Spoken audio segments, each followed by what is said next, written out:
শুক্রবার রাত মানে ভূত আসার রাত। সকলকে স্বাগতম জানিয়ে শুরু করছি হরর FM 2.0 বাংলার আরও একটি নতুন এপিসোড। আজকে চমৎকার দুটি ভৌতিক ঘটনা দিয়ে শুরু করব আজকের এপিসোড। প্রথম ঘটনাটি আমাদের শোনাবেন আমাদের একজন গেস্ট। আমরা সরাসরি চলে যাব তার কাছে। ধন্যবাদ হরর FM 2.0 বাংলা। আমি বকুল রানী ঘোষ।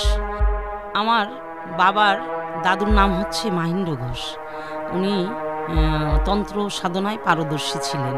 তৎকালীন সময়ে উনি ভূত প্রেত নিয়ে অনেক অলৌকিক ঘটনাই করতেন, কিন্তু ওনার নিজের একটা সমস্যা ছিল। সেটা হচ্ছে যারা এই তন্ত্র সাধনা নাকি আগে করত, তারা সন্ধ্যার পরে ঘর থেকে বেরোইতে পারতো না। যদি কোনো কারণবশত তাকে দিনের বেলা বেরোইলেও সন্ধ্যা হয়ে যেত ঘরে ফিরতে, তাহলে সেই পথে তাকে অনেক কায়দা করা লাগতো। যেমন একদিন উনি ঘোষ ছিল, তো দইয়ের অর্ডার থাকতো, দইয়ের ব্যবসা করতো।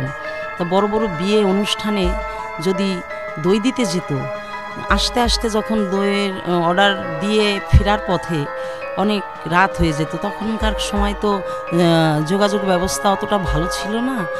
রাস্তাঘাটে আস্তে আস্তে নৌকায় অনেক সমস্যা করে আসা লাগতো গ্রামের বাড়ি।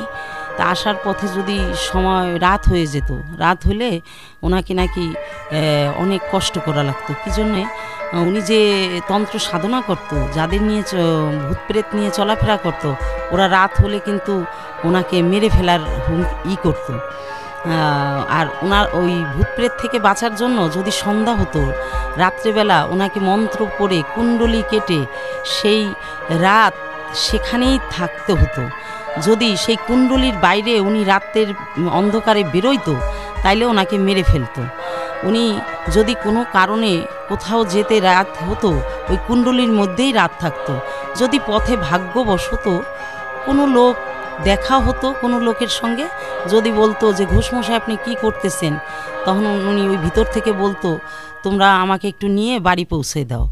তাইলে যদি কেউ পথচারী থাকতো, যদি দেখা হতো, তাইলে বলতো, নাইলে ওই রাতই ওনাকে ওই কুণ্ডলী কেটে সারা রাত ভোরের অপেক্ষায় থাকা লাগতো। আমি এখন চলে যাচ্ছি আমার গল্পের মূল ঘটনায়। এটা সত্যিকারই বাস্তব ঘটনা। এটা হচ্ছে সম্ভবত ব্রিটিশের সময় আমার ঠাকুমার বাবা, মানে আমার দাদি, তার বাবা ছিলেন তন্ত্রমন্ত্র সাধনায় খুব পারদর্শী। উনি ভূত প্রেত নিয়েই অনেক কারবার করত। তখনকার দিনে অনেক অলৌকিক ঘটনা উনি ঘটিয়েছেন ওদের সাহায্যে অনেক অলৌকিক ঘটনাই সে ঘটিয়েছেন। তার ভিতর থেকে আমার বাবার মুখে শোনা একটা গল্প আমি সেটা আপনাদের বলছি। সেটা হলো, বেশ আমার বাবা যখন ছোট ছিল, দাদু বাড়ি বেড়াইতে যাইতো, তখন একদিন বাবা দাদুর সঙ্গে অনেক আলাপচারিত করতো। বললো যে দাদু, পাশেই ওনাদের একটা খাত ছিল, অনেক বড় খাতটা। তা কিষানের সাথে মিট করা হলো। কিষানরা বলল যে অনেক খরচ, টাকা পয়সা নিবে, অনেক ঘুরতে অনেক টাকা লাগবে, মাটি। তখন বললো ভাই কি করা যায়। দাদুর বাবা আর কি, আমার বাবাকে তার দাদু বলতেছিল যে ভাই তাহলে কি করা যায়, এত টাকা দিয়ে তো এই খাত ভরতে পারবো না আমি, তাইলে একটা কাজ করি, দেখি আমার সাঙ্গপাঙ্গকে দিয়ে কিছু করা যায় নাকি। তখন আমার বাবার একটু ছোট ছিল, তো একটু আগ্রহী থেকে যায়। তো বললো যে দাদু তাহলে কি করবা? তাহলে বললো যে শোনো, চলো আমার সাথে বাজারে। তা বিকালবেলা বাজারে গেল, হাটে যায় 10-15 কেজি চাল, 2টা বড় বড় গজার মাছ কিনে আনলো। বাড়িতে এসে তার স্ত্রীকে বলল যে এগুলো সব রান্না করো। বড় তাফালের চুলায় এই ভাতগুলো রান্না করা হলো। আর ওই যে চুলার আগুন ছিল, সেই আগুনের মধ্যে ওই গজার মাছ দুটোকে পোড়া দেওয়া হলো। আর কিছু কলাপাতা, বড় বড় করে কলাপাতা সংগ্রহ করা হলো। আমার বাবা তার সাথে সাথেই ছিল। আর এই ঘটনাগুলো আমার বাবাই আমাকে বলেছে। কলাপাতাগুলো সেই দাদুর সাথে যে ভাত যখন রান্না করা হলো, মাছ পোড়ানো হলো, কলাপাতাগুলো নিয়ে দূরে জমির আইলে চলে গেল। সেখানে গিয়ে কলা পাতাগুলো বিছায়ে সেই ভাতগুলো সেটের উপরে সুন্দর করে রেখে মাছ দুটোকে তার পাশে রেখে দিয়ে আসলো। এটা দিতে দিতে ধরেন সন্ধ্যা হয়ে গেল। তারপরে চলে আসলো দাদু আর নাতি। আসার পরে বলল দাদু তার নাতিকে যে ভাই, রাত্রে কিন্তু অনেক শব্দ হবে, তুমি কিন্তু উঠবা না বিছনা থেকে, আর সকালবেলা যা দেখার দেখবা। তো বাবার তো সারা রাত আর ঘুম হলো না, কি করবে চিন্তায়। কিছুক্ষণ পরে যখন রাত গভীর হওয়া শুরু করলো তখন ঘুম নাই, দাদুর পাশে বসে রয়েছে। আর দাদু যা করার তো সে করতেইছে, তার তন্ত্রমন্ত্র। তারপরে অনেক রাত যখন হইল তখন অনেক জোরে জোরে শব্দ, অনেক ভয় পেয়ে আবার দাদুরে জড়াই ধরতেছে, কইল না ভয় নাই।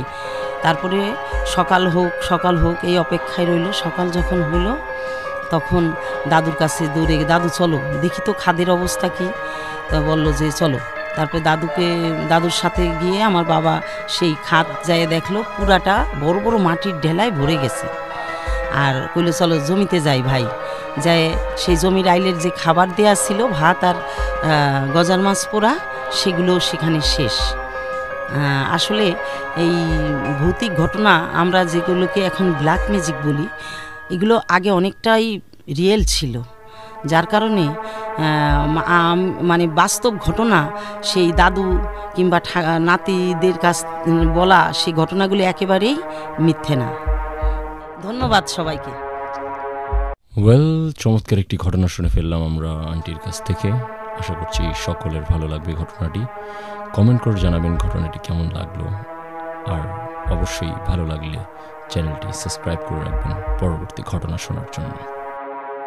এখন আমরা সরাসরি চলে যাব আমাদের দ্বিতীয় গেস্টের কাছে এবং শুনবো তার জীবনে ঘটে যাওয়া ভৌতিক ঘটনা।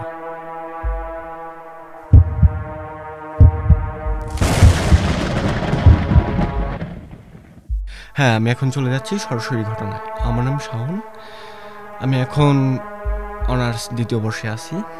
তো ঘটনাটি হচ্ছে ক্লাস 9-এ, যখন আমি আমারই এলাকায় এক স্কুলে পড়ালেখা করতাম, তখনকার কাহিনী। তো দিনটি ছিল মঙ্গলবার, এপ্রিল মাস। ডেটটা আমার সম্ভবত মনে নেই, কিন্তু হবে আর কি, গরম আম, গুটি গুটি আম, কিছু কিছু মনে আছে। তবুও বলছি আমার ঘটনাটি।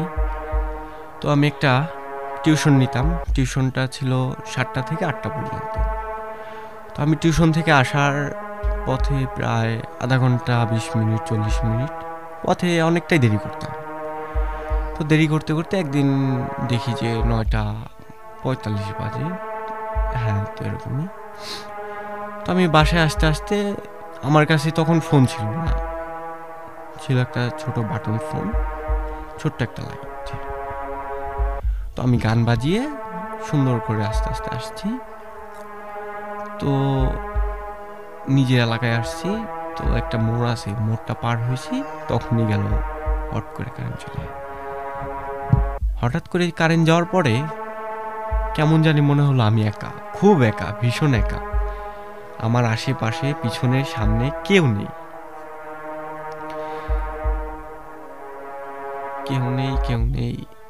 হঠাৎ কেমন জানি ভয় ভয় করতেছে, মানে গাটা কেমন জানি ভারী ভারী, গায়ের কাঁটাগুলো কেমন জানি শিরা দিয়ে উঠল। অনেক ভয়ানক একটা বিষয়। তো হঠাৎ করে আমি যখন একটা আম গাছের কাছে আসলাম, আম গাছ, নারকেল গাছ, জিগা গাছ একসাথে ছিল, লিচি গাছ। তো এই গাছের কাছে আসার পরে এখন হঠাৎ করে দেখে কি আম গাছের ঝড় হচ্ছে, একটু একটু ঝড় না, অনেকটাই ঝড়, শুধু আম গাছে, আর কোনো জায়গায় না। তো আমি প্রশ্ন করলাম, কে ওখানে, কারা তোমরা? একসাথে অনেকগুলো দেখি কি,